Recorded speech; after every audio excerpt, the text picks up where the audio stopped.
See that one I can't tell when it's going.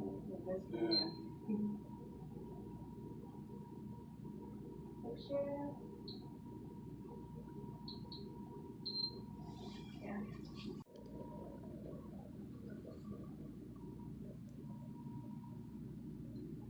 More like touching the top. Try to stay in there.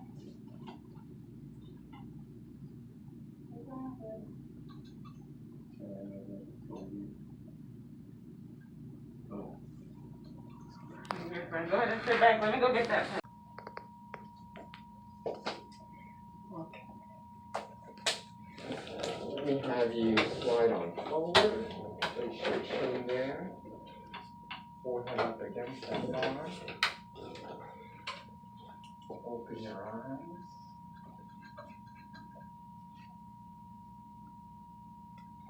Look straight ahead.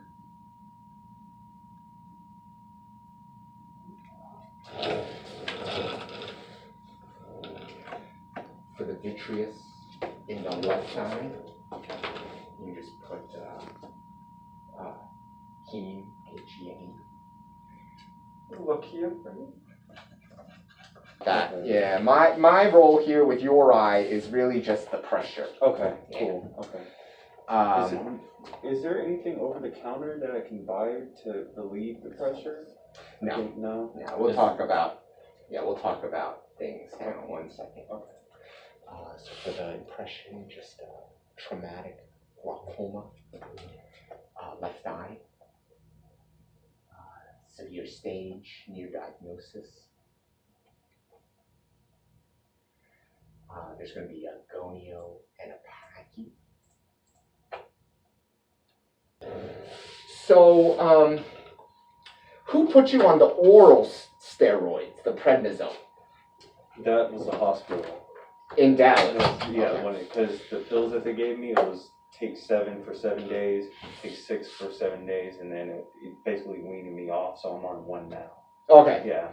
So, you know, what I'm involved in is your eye pressure. Okay. And there's at least a few reasons why the pressure's high in the left eye. Normal pressures are 10 to 21. Okay. You know, one is you had significant trauma to that eye. And I can see that your drainage system of the eye has been damaged. Mm-hmm. So, you know, for the rest of your life, you're going to have to be monitored to make sure that the pressure doesn't stay too high. Okay. Now, that could be part of it, but also steroids can make the pressure go up. Mm-hmm. So, I want you to stop, you know, all the steroids. It doesn't, the pills, but at this point, just stop it. Oh, yeah. Stop the pills, stop the drops. There's too many side effects anyway. Just use the blue top one. Still take those pills. Yeah, it is high. Oh yeah, restart diagnosis. So clear lenses in the left eye anterior vitreous has dense white BH. I guess that's old BH, old white BH. And there's a layer of BH on the back side of the lens. Okay, go ahead and sit back. What does that mean? Scar tissue? No, you got a lot of blood just Okay. stuck all over the lens Okay. in the left eye.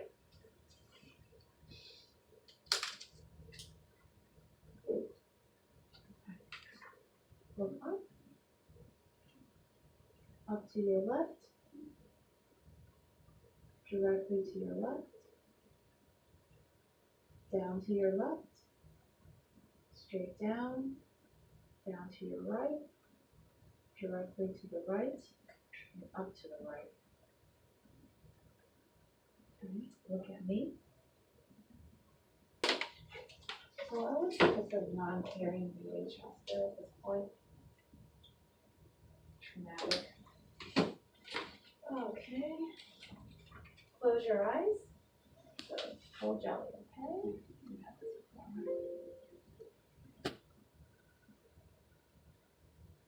Well, it doesn't look like you have a retinal detachment. That's good.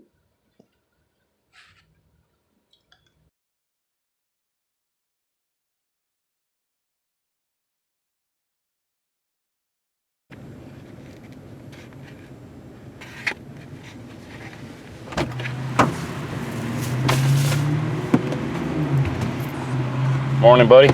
Morning. You ready for this? Nope. Not really. What are you feeling? Nervousness. Nervous? Yeah. I'm nervous for you. Yeah. Too much. Too much. It's 2.5 months though. Yeah. It's a long time coming. Yeah. Yeah. Should have been over with Yeah. already. I'm crossing my fingers. Yeah. I'm crossing my fingers and my toes and everything. That at least maybe you have some blurriness, you know? Like that would be better than nothing, right? Well, yeah, I'm gonna know that a couple months from now, or a month from now. Hopefully a week or two from now you're gonna know. I didn't ask her, but I don't know if I'm gonna be able to see right after the surgery. They're probably gonna put a patch on you for a while. Well, 2 weeks they don't even want me to take it off. Wow. So, Don't cheat. yeah. Can't read or anything for 2 weeks. Well, there can't be a bad outcome. Unless they mess up. Well, That's true that. Yeah. Yeah. Well, let's get going. We're into hour 2. So he's still gone. Waiting for him to return out. They said 2 to 2.5 hours, so maybe another 30 minutes left. I don't know. But I hope he's okay.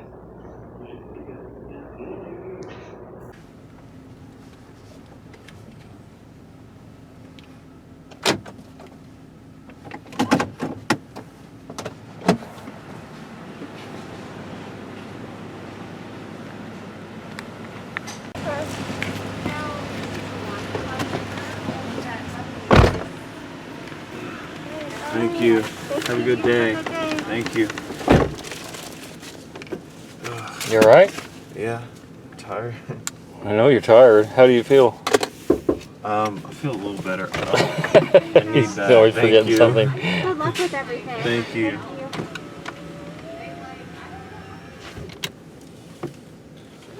You feel any pain? A little bit of pain. They numb you up? Oh, they know me good. I told them to. Because I was shaking before they were putting the medicine in. But it just felt like I blacked out. Yes. Yeah, but I was still awake. Right. I was hoping that they would put me completely under, and they're like, no, we're just gonna. But you weren't aware of anything. I was aware. Medicine they gave me makes your body itch. So during the surgery, every time I would move a little bit, she'd be like, don't move. Don't Oh move. my God. Yeah. So they didn't even put you totally under? It was I mean, they had both of my wrist straps to the side of the bed, and they also had something covering my face so I wouldn't move. Right. Or strap me down, my head down so I wouldn't move. But no, I wasn't even completely under. No, I thought that's what we paid for the anesthesiologist. I thought for the $900, I thought they were supposed to put you under. Well, no, she does the numbing. She does all of the stuff that goes in the IV. Wow. But You know we have an appointment tomorrow morning sure. sure do. 8 o'clock. Yeah. That's early. You better sleep good tonight. I know. Oh God. That's so weird. I see a little bit of blood. Hey, I'm doing a little interview. As a lot of people on my YouTube channel already know that he got shot a couple months ago out in Dallas, Texas. He was out there during the quote-unquote protests, riots, whatever you want to call them. But I did a video a couple months back about his injury and some other things, and there was some pushback on a lot of issues. So I'm going to let him kind of speak for himself, and I'm just going to answer the question, or ask the questions and let him answer. So you were in Dallas, it was May 31st, is that right? Yeah, May 31st, 10 o'clock, 10:30, day before they put in the curfew. So there was no curfew in effect that night? No. And what was your purpose for being there? The only reason I was there is to take photos. I wasn't there to protest. I didn't take a sign with me or anything. I actually had a press pass with me that ended up getting lost that night after I got shot. And I was actually behind police lines at a certain point, so I don't really see why they would think I was a threat in the first place. So what was the purpose for you being there? It's to just take photos of the event, photojournalism. It wasn't to do any type of protesting or, anything like that. When you had your camera up in the air and the police were coming around the corner, what was going through your mind? What were your thoughts? My first thought was seeing the laser. I thought it was a real gun. So in the video you can see I was sort of trying to put myself in between of this black pole and the guy in the video, and I kept trying to bob and weave in between the poles, but he ended up still shooting. But I thought it was a real gun just because I had seen a laser. So obviously you were bleeding and there was a lot of trauma and you were confused, I'm sure. And some people, were the people that scooped you up and took you to the hospital, were they how did you know them? I have no idea who the people were. I actually got connected to all of them after this whole thing happened, but I have no idea who the people were. They were just complete strangers. That's good. Not that it matters, but some people are going to say that it was all people out there that were black that were protesting. The people that scooped you up were... Two of the girls were white, and then the two people that picked me up stopped their car in the middle of the street. They were two black kids my age. Right. So they took you to the hospital, and as I went over that other video that I made, you were in the hospital for, what was it, 7 days? For 7 days, a week. 7 days, and so your injuries that you sustained, you want to talk about those a little bit? So the injuries is an orbital fracture right here, so all of my cheekbone is still, you might be able to see, but just by my side profile you can tell that there's not any cheekbone or anything right there compared to my right side. So the cheekbone is basically inside of my sinus cavity right now, which is really annoying. I also can't see out of this eye right now. There's blood behind the retina, and I'm having surgery. I'm having surgery on Tuesday, what is it, 2 days from now, to get the blood out of there, and hopefully I'll be able to have some of my vision back, but it's not 100%. So we went, so when you got shot, and you got shot in smack in the top of your cheek, right? And Right. I showed that injury also on the video.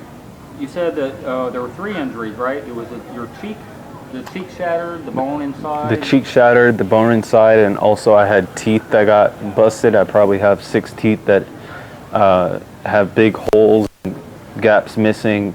I'm literally spitting out pieces of my teeth weeks after this happened. So I have about 6 teeth that need to get repaired. I have the orbital fracture, and then the surgery with the eye that I still have to do. And so since you've been here, you've been back in Atlanta from Dallas now for about 3 weeks. And since you've been here, we've been on how many appointments? I feel like it's been about 6, but I've had three appointments to another ophthalmologist in Dallas. So it's been a total of 9 or 10 total doctor visits so far. Right. But when you came here, I took you to an eye doctor. We went there 4 times, right? Yeah. It was 4 times. So the first time was for an evaluation, The second time you're seeing specialists with the same practice, and I think it was, one of them was a nerve specialist. Optical nerve specialist. Optical nerve specialist. The other one was a glaucoma specialist. Mm-hmm. And then the fourth one was, and they did pressure tests on your eye, right? Yeah, my pressure's been, a normal pressure is supposed to be anywhere in the range of like 9 to 15. My pressure is about 2 times, so about 30, and it's been about 30 since I got out of the hospital, so it's pretty high. So when they do a pressure test, explain that process. Basically, they take a tool. You have to keep your eye open. It's like a little pin that they put up to your eye. You have Put to drops, dilating drops that they have to put in, and then they and it numbs your eye too. right. And they do both of them. So you have to open your eye, keep your eye open. They poke your eye. If you can't do that test, and they have a machine that comes up to you and basically does the same thing. So when they're pressure testing your eye is far from what normal range would be, right? 2 times. Right. Yeah. And so they're assuming, the doctor's assuming 2 things. One, that you have a retina detachment, which you found out in Dallas. That might be the case. And then the other part of that is the blood that has coagulated in the back of your eye. Right. And so what we're hoping on the operation is what? Is to get the blood out of the back, and during the surgery, if there is any retina damage or anything, they're going to go and fix that damage while they're in there. But if there is damage to the optical nerve, there's basically nothing I can really do. Right. And so at that point, if there is damage to the optical nerve, you're basically blind for life in that left eye, right? Right. Because they can't do anything past the optical nerve. They can't do anything to repair your eye. Right. Okay. Yeah. So how I mean, you know, I don't want it to sound morbid, but how is that affecting your life, and how do you see that going forward? Really, right now, I'm still trying to like mentally sort of run down like how it happened, that it still kind of happened, because even watching the video, it doesn't feel like I took it. But it's just, it's weird. If you just had like an eye patch over your eye and all day long you try to do your normal day activities, and it's just like kind of can't. Everything's hard to do. Just cooking and doing normal stuff isn't fun right now, but I don't know what the road is going to hold, you know, years down the line, because obviously this is something I'm going to have to keep up with as far as eye pressure for the rest of my life. So that's something that some of the people that are watching this might want to try sometime, is put a patch on your eye some way or another, even if it's just, you know, a flimsy bandana or something like that, and just go about your day for a couple hours, or do it for, you know, if you can do it for a whole day, and see how debilitating that seems to be. So right now, the types of jobs that you wanted to do would, I mean, not having vision in one eye excludes you from a lot of opportunities, doesn't it? Right. I mean, most normal jobs, the job that I had before driving, I can't work anymore. Driving, I can't do as much anymore. It's not fun to do at all. You know, I'm swerving in between lanes. I can't really, unless I have someone take me or a Uber, it's really hard to get places right now. I don't see how I'm to be able to do that for the rest of my life. And then, like you said, with jobs, you know, I can't work any job where my vision is involved, you know, like 90% of jobs out there. So I'm kind of forced to figure out something on my own at this point. Right. And how old are you? 21. 21. So 21, you're looking at potentially another 60 years, 70 years of only vision in your right eye. How, going forward, what do you plan on, you know, you mentioned photography at the onset, that you were out at the protests and stuff like that to do your photography. Are you still keeping up with that? Yeah, I'm still doing photography daily. I try to do it at least daily. If anything, after the accident, I've been doing it a lot more because I've had so much more free time. But it's something I'm going to definitely go harder in the future, you know. So what were you doing prior to the injury? I was doing photography, and I was also working a job to where we drive across the United States. We had a contract with the Australian military. We basically deliver them furniture and, you know, all the stuff that they needed. And Uber. And all that, yeah. Uber too. So right now, what is your income stream like? It's nothing right now, at the moment. So the people that scooped you up and got you to the hospital, and I applaud them. I wish I could shake their hands and just give them a big hug, because, you know, without them having been there, this whole injury process could have been a lot worse. Right. Right. So going forward, with those people that scooped you up, one of them was smart enough to, or kind enough anyway, to start you a GoFundMe account. Right. She Right. started, this is one of the main people that took me to the hospital and kept me awake on the hospital ride, but she started a GoFundMe. It's only about a third of the way of where we want it to be, so. Right. And so what happened with that? Is it still up and running? It's still active now. Still active now, but we're gonna post it on Instagram again, and, you know, see if we can get some more people.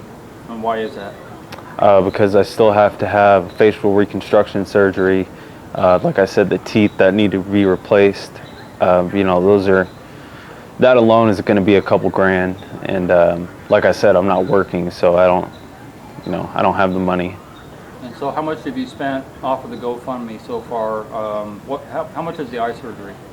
The eye surgery total was $6,000 total. The facial reconstruction is probably going to be the same or more. Then teeth, you know, I have 6 teeth that need to be replaced, so that's a couple thousand each. You know, 2,000-3,000, maybe even more each. So. Right. So far on your GoFundMe, you have managed to raise, what was it, 13? 13,000. 13,000. How much of that did you actually get? Because a lot of people don't know how GoFundMe works. So out of the 13, I think it was actually almost a little bit closer to 14,000. I ended up only getting about 12, just because the way GoFundMe works, they take 2.9% and another fee on top of that, their, you know, take-home fee.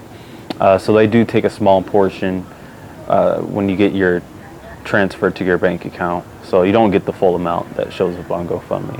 And so currently, I think you had told me that you have about 4,000 left, because I've taken up for some of the expense for the medical, but eventually, I think your goal was 30,000. Yeah. And then you told me today you got your hospital bill.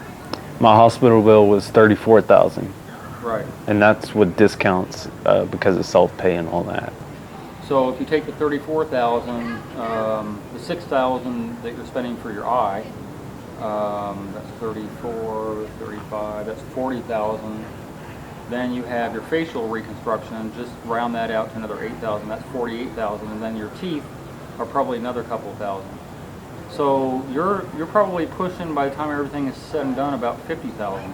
50 to 60 probably. You're only asking for 30,000 on your GoFundMe. Yeah, I probably need to raise it. Yeah. Yeah. And so I'm kind of, the reason I'm making this video, I'm kind of reaching out to my subscribers or anybody else who stumbles on this video, that if they could do something, everything helps. Like $5, $10, $20, it all adds up in the long run. As I mentioned already, my son can't currently work. Right. I'm going to come on camera because it doesn't make any sense for me to be off camera. And so I appreciate each and every one of you. I know a lot of people on my YouTube channel that have subscribed, and some that just stumbled on it. Like I said, they've offered up certain things. They've offered up, you know, rooms and different things. They've also offered up jobs. A couple of people have offered up jobs that he could do without one eye. He doesn't know where he wants to be right now. As far as, like, you know, geographical location, he has to be here because the recovery after surgery is about, they're saying 8 weeks. I'm figuring at least 4 to 5 weeks maybe. And then recovery after all the other surgeries. And then recovery after that. So he still needs room and board. He still needs to be put up somewhere. He has no income right now currently. And so this is insurmountable. It's not something that I can wrap my brain around, and I can't help insofar as everything that he possibly needs. And so that's why I'm kind of reaching out to you guys again, kind of asking for your support. As I said, you know, anything that you can do, $5, $10, $15, $20, you know, just a one-time type of donation, it all adds up. You know, we see this thing grow just by, you know, small numbers that are out there. And, you know, I brought this kid into the world in perfect health, and in an instant, he's not in perfect health anymore, and it bothers me a lot. And he's currently he has a lawsuit pending against the city of Dallas. He has a team of lawyers. He has one lawyer in particular, but he's got a couple other lawyers that are working under him that have conjoined a couple of other people that were injured in that same area that same night, along with him, and it's 50 pages. The complaint form that I skimmed over the other day, I haven't printed out yet because it's a whole ream, but it's 50-page long complaint form against the city. The city had 30 days to answer. They answered basically saying they're not asking for it to be dismissed, so we're crossing our fingers. But honestly, he has a lifetime of injury that he has to go through, his whole life. My whole life, with no eye, with no one eye, there's not a job that I've done that I could possibly do with one eye. I mean, I just know that from my life experience, and I can't imagine him going through his whole life with that ahead of him. Just imploring people out there. I know it's hard times for everybody, but if there's people out there that can kind of donate something, kind of help him out a little bit goes a long way, considering how far he has. The recovery time is also mental, right? Because imagine having something this profound happening to you, and now you have to deal with this psychologically as well as physically. It might be another 2 years before any type of court action happens, and the court action isn't guaranteed. Right. You couldn't put a suitcase in front of me with $2 million in it. I'm just throwing a number out there, $4 million or $5 million or $20 million, and say, here, in exchange for this suitcase, we're going to grab your eye out of its socket, and that's how you'll be for the rest of your life if I'm 21 years old. I would not take the suitcase personally, because without the eye, what good is the money? You know what I mean? Right. So, I mean, that's just me. I don't know how he feels about it. Same way. Because you're kind of limited. Yeah. I mean, you're a lot limited on what you can do, even if you had a lot of money. Yeah. I mean, it's fortunate that he wasn't killed. It's fortunate that he didn't lose a limb or something like that. That would be tough. But I would rather lose... anything else. Yeah. Anything. I'd lose a hand or a foot or something like that before I'd lose my eyesight. My eyesight and my hearing are the two things that, keep you along in life. And so, like I said, anything you can do would be much appreciated. For all the people that have already supported him, that have been able to raise that $13,000. I appreciate it. A lot. That's really helped out a lot for him to move forward and all that stuff. And he's going to continue doing his photography. He's got some. I got my camera and he's all got his this. camera. Yeah. We're at it's in the bag. We're at Piedmont Park, and he's like, Dad, I want to bring my camera to Piedmont Park. And I'm like, for what? And he's like, you never know. It's almost like that night he was out in Dallas. You don't know what you might capture. Right. And so he's still going to be doing photography. The good thing is, this is my shooting eye. so he doesn't have to, when I'm shooting, because I did photography for many, many years, I always have to, trust me, after a couple of hours of I get down and look at a one eye. You don't have to do that. Yeah, if both eyes open, I'm just like, all right, Which to me is crazy. Yeah. Yeah, because I was watching him. We were driving out here to Piedmont Park, and he's trying to capture some buildings on the way here, the landscape of downtown Atlanta. And I looked over at him because I can see his left eye when I look over to his right, and he had it wide open as he's taking pictures. And I'm like, wow, that doesn't even make sense. You wouldn't be able to see it No. normally. Yeah, No, that wouldn't make sense. So it's almost like he was born to do photography.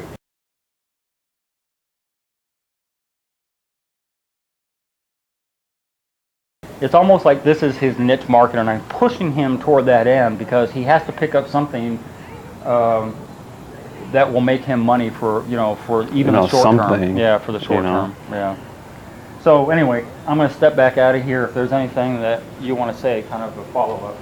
No, just like before, all the messages asking for help and donating really meant a lot, because honestly, when the girl told me about the GoFundMe, I didn't think I'd get over $1,000, and then we started passing $2,000, $3,000, and so on. I'm just like, wow. And people from all over the country, different countries. I had people from Germany hit me up, from Russia hit me up. So it's been overwhelming, but I really appreciate all the support. We're not doing this as kind of like we're not begging. It's just that this is overwhelming, you know, to have to come up with, you know, $45,000-$50,000. Yeah. And it sucks that I have to even have to make this public. You know, if I didn't have to, I wouldn't. You know. Right. I wouldn't be posting anything if something I could handle myself. Right, and I've always done for myself, but yet again, I've never suffered any type of major injury like this, and this is almost as bad as it gets, except that you still have your eye. Right. You know. Yeah, So it could be worse. It could be worse. There are people out there that lost it literally. The same day lost their eye. Yeah. In the same area. Right. So. All right. Yeah. Well, thank you guys. I appreciate you at least watching the video. Even if, you know, times are tough and you can't contribute anything to his GoFundMe, I'm going to link it down in the description box. And if you could see it in your heart to throw, you know, a couple of dollars at Vincent, I'm sure he would greatly appreciate it. Thank you guys. I love you, buddy. Love you too. Okay.